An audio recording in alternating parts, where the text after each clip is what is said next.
స్థాపన చేసిందంతా హైదరాబాద్లో. కానీ ఎప్పుడైతే మొదలైందో సత్సంగము అక్కడ ఇంకా చాలామందికి ఇంట్రెస్ట్ వచ్చింది. ఫ్యామిలీస్ వచ్చారు, చేశారు.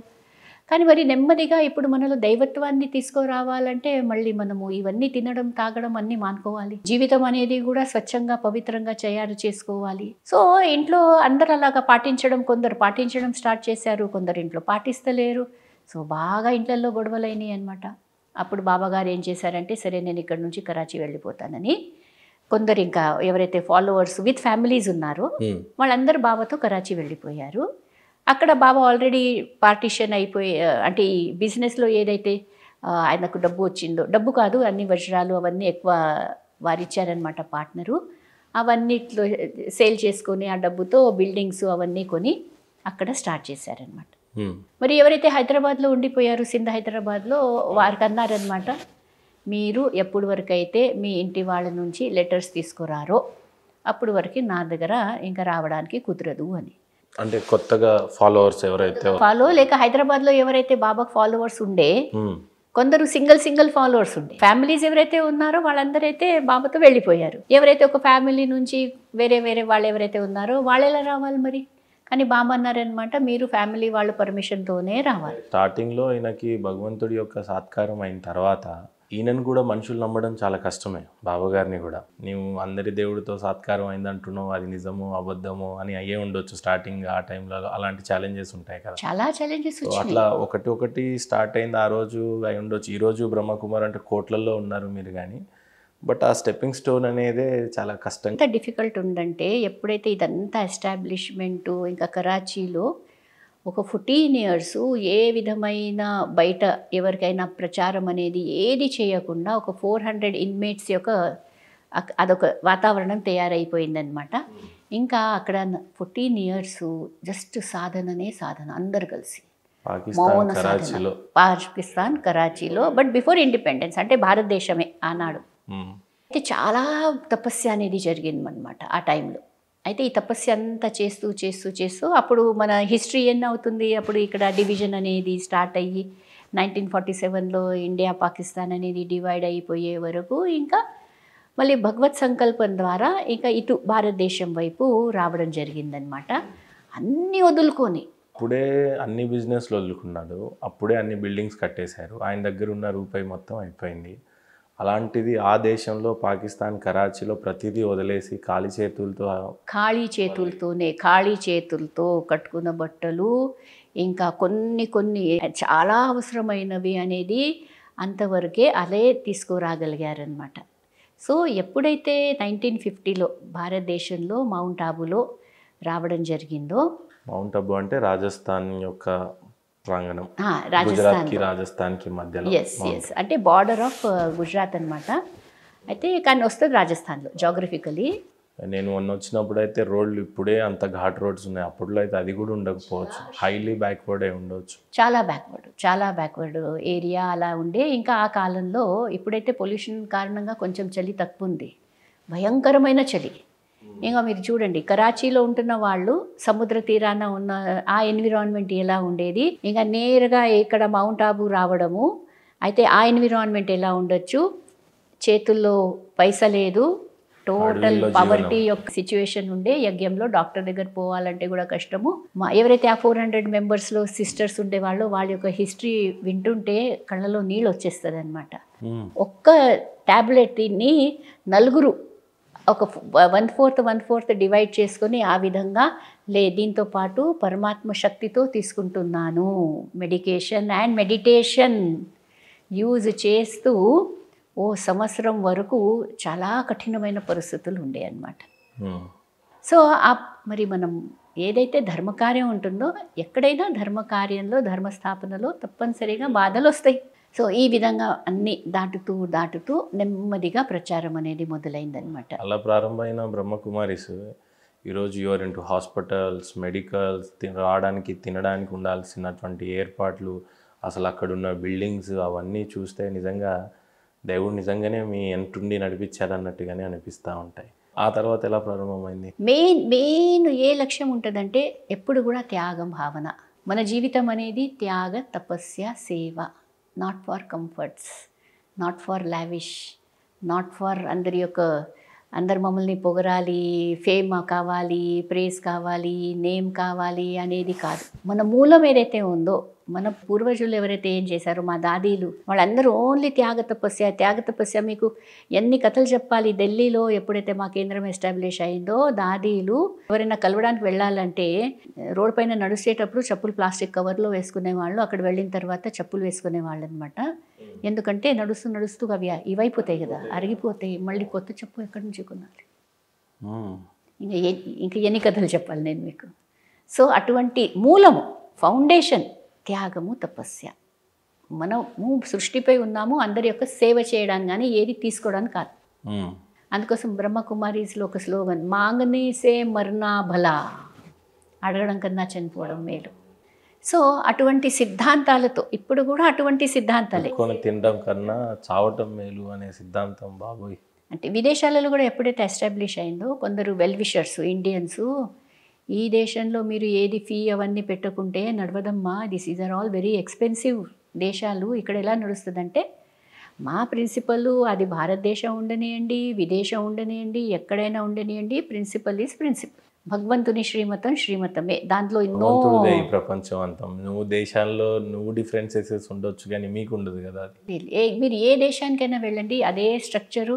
మీరు మన దేశంలో ఉన్నామా వేరే దేశంలో ఉన్నామా అని కూడా అర్థం కాదనమాట. అదే సిస్టమ్. చెప్పాను కదా, మెయిన్ ఏంటంటే యూనిటీ. ఒకటే దాని నుంచి తీసిన దాని నుంచి అందరు తీసిన దీనిలాగా ఉంటారనమాట. సో అంటే ఈ విధంగా దాని కారణంగా ఏదైతే ఉందో definitely everything will come. Nature కూడా మనకు సహాయం చేస్తుంది. మరి అంత స్థాపన అంత బాగా జరుగుతూ ఉంది, ఒక్కొక్కరితో సంస్థ కొద్దిగా బిల్డ్ అవ్వడం అయింది. మీకు ల్యాండ్ ఇష్యూస్ కూడా చాలా వచ్చి ఉండొచ్చు, అప్పుడు రిజిస్ట్రేషన్స్కి డబ్బులు ఉండకపోవచ్చు, ప్లస్ మీ సంస్థను నడిపించడానికి వ్యతిరేకత కూడా వచ్చి ఉండొచ్చు. అంటే వాళ్ళకి అర్థం కాదు. బాబాగారు అంత బాగా చేశారు, కానీ ఒకటి నాకు బాబాగారి ఫొటోస్ చూసినప్పుడు, అంటే ఫౌండర్ ఆఫ్ దిస్ బ్రహ్మకుమారీస్, ఆయన కొన్ని కలర్ డ్రెస్లలో కనిపించారు నాకు. అనేవాళ్ళు అంటూనే ఉన్నారు ఆయన కాషాయంలో ఉన్నారు, కానీ ఫొటోస్లో నేను అంటుంది ఆయన పింక్ కలర్ డ్రెస్లో కూడా చూశాను. మరి మీరు ఈ వైట్ కలర్ డ్రెస్ మీద మీకు అనేక కాంట్రవర్సీస్లు ఉన్నాయి బయట. ఈ తెల్ల చీర అసలు ఏంటి కాన్సెప్ట్, వీళ్ళు బొట్టు పెట్టుకోరు అని అంటారు, కానీ మీరు పెట్టుకుంటారు. సమ్టైమ్స్ పెట్టుకోరు, నాకు అది కూడా అర్థం కాదు. చూస్తే విష్ణు ఇక్కడ ఉన్నారు, లక్ష్మీనారాయణులు ఇక్కడ ఉన్నారు, రాధాకృష్ణులు ఉన్నారు. ఇంకా నేను మిమ్మల్ని ఈ సనాతన ధర్మం అనే ఇంట్రాగేషన్ చేయడం తప్పేమో అవుతుంది నా విషయంలో, ఎందుకంటే సాక్షాత్తు పరమాత్ముడే అక్కడ ఉన్నారు. మీ బ్యాచ్ ఎవ్రీవన్ అదే ధరిస్తూ ఉన్నారు, సిస్టర్స్ అంతా. ఇప్పుడు ఈ కాంట్రవర్సీ ఏంటంటే ఈ వైట్ కలర్ చీర అనే కాన్సెప్ట్ ఏంటి, బొట్టు మీరు పెట్టుకుంటారు, మీరైతే వ్యతిరేకించారు. వీలైతే నేను ఇప్పుడు పోయే ముందు మీకు పెడతాను కూడా ఇంటర్వ్యూలో. ఈ రెండు విషయాలు కొంచెము చర్చ చేయాలంటే చూడండి, ఫస్ట్ మీరు కొంచెం అర్థం చేసుకోండి. సంస్థ వచ్చింది ఎక్కడి నుంచి?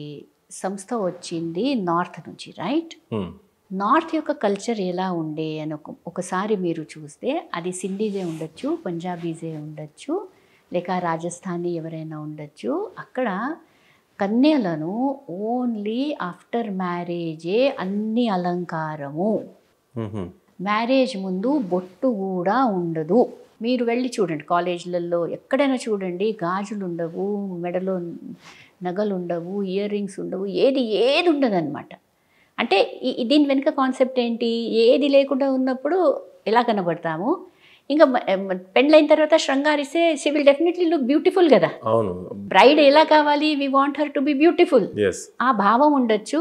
లేక ఇంకోటి ఎలా ఉండే, ఆ అటు నార్త్ వైపు చాలా అటాక్స్ అయినాయి కదా, ముస్లిమ్స్ ఇవన్నీ కూడా అటాక్స్ చేశారు. సో మనము మన కన్యలను సేవ్ చేసుకోవాలంటే శృంగారించి ఉంటే ఎవరైనా అట్రాక్ట్ అవుతారు, ఎవరైనా అటాక్ చేయొచ్చు. సో అందుకోసం కూడా చాలా లోగా అలా పెట్టడం జరిగిందనమాట. సో ఎవరైతే ఫౌండర్ ఫాదర్ ఉన్నారో బ్రహ్మబాబా, వారి యొక్క కల్చర్ ఏదైతే ఉండేనో దాని అనుసారంగానే బొట్టు పెట్టే ప్రథ అక్కడ లేకుంటే అలానే వచ్చిందనమాట. ఇప్పుడు సౌత్లో నెమ్మదిగా వచ్చింది. It has taken time. 1950s కూడా కాదు, ఎర్లీ 1960sలో సౌత్లో స్టార్ట్ అయిందనమాట. అయితే ఇక్కడ ఏంటి, ఇక్కడ కల్చర్ అనుసారంగా ఇక్కడ ఎవరైతే సిస్టర్సు, మైసూర్ అనండి, తమిళనాడు అనండి, మన ఆంధ్ర అనండి, తెలంగాణ అనండి, నెమ్మదిగా మనము ఏదైతే ఇంకా కొంచెం కాస్మోపాలిటన్ అట్మాస్ఫియర్లో కూడా కొంచెం వేరే ఉంటుంది, కానీ ఊర్లలో వెళ్ళే వరకు ఫస్ట్ బొట్టు ఎక్కడ లేదు అని అంటారండి. బొట్టు పెట్టుకొని వెళ్తాము అక్కడ. అసలు బొట్టు అనేది ఏంటనేది అది అర్థం చేసుకోవడం ఇంపార్టెంట్, కానీ బొట్టు లేదు బొట్టు ఉందనేది కాదు కదా. ఇది కూడా ఒక ఆచారం, బొట్టు పెట్టుకోవడం ఒక ఆచారం, మంచిది సిద్ధాంతము. మనం ఏదైతే ఉందో దాన్ని పాటించాలి. బొట్టు అనేది ఆత్మస్మృతికి గుర్తు అనమాట. అయితే మేము ఎప్పుడు బొట్టు పెట్టుకుంటాం తెలుసా? ఎప్పుడైతే మేము ధ్యాన కార్యక్రమాలు చేస్తామో అప్పుడు కంపల్సరీ అందరికీ బొట్టు పెడతాం. బొట్టు అనేది ఏకాగ్రత. ఇప్పుడు ఏకాగ్రమైపోండి, తిలకించడము, తిలకము, ఈ స్థితిలో మీ మనసును ఏకాగ్రం చేసుకోండి, అంత ఇంపార్టెన్స్ ఇస్తామన్నమాట. బొట్టు అంటే ఇట్ ఈజ్ ఏదో స్టిక్కర్ కాదు, ఈ డ్రెస్కు నా కలర్ అనుసారంగా రెడ్డో బ్లూనో ఎల్లోనో పింకో అట్లా అయిపోయిందా. స్టిక్కర్స్ కాదు, ప్లాస్టిక్ అనేది అది కాదనమాట. అదొక స్థితికి గుర్తు. టిక్కనా, ఇప్పుడు చూడండి హిందీలో వ్యాక్సిన్కి టీకా అంటారు. టీకా, పోలియోకా టీకాదేనా అంటారు. అయితే ఇది కూడా ఒక టీకా. ఈ టీకా పెట్టుకున్నావు అంటే నీకు వికారాల నుంచి వ్యాక్సినేషన్ అయిపోయింది, నీ దగ్గర వికారాలు రానే రావు.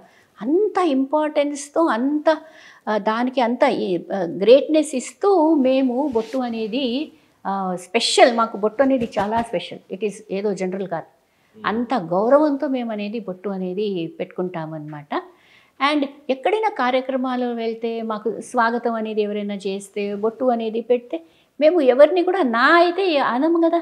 మమ్మల్ని కూడా స్వాగతించినప్పుడు కంపల్సరీ ఆర్తి బొట్టుతోనే స్వాగతించారు, చేశాం. కానీ బయట వాళ్ళకి మాత్రం వీళ్ళు బొట్టు పెట్టుకోరు అనేది ఒక ఇది ఉంది తప్పితే, కానీ బొట్టుకున్నటువంటి ప్రాధాన్యత, ఎప్పుడు పెట్టుకోవాలి, పెట్టుకుంటే దానికి ఉన్న అర్థం ఏంటనేది మీరే గొప్పగా చెప్పారు మాకన్నా కూడా. మరి అదొక సాధనకు గుర్తు అని అంటామన్నమాట. అండ్ రెండోది బొట్టు పెట్టుకోవడం కూడా మరి ఒక విధమైన అలంకారణకు కూడా గుర్తు కొంచెం అనేది. అసలు బాడీ పైన నథింగ్ ఎక్స్ట్రా, ఏది కూడా ఎక్స్ట్రా అనేది ఉండకూడదు.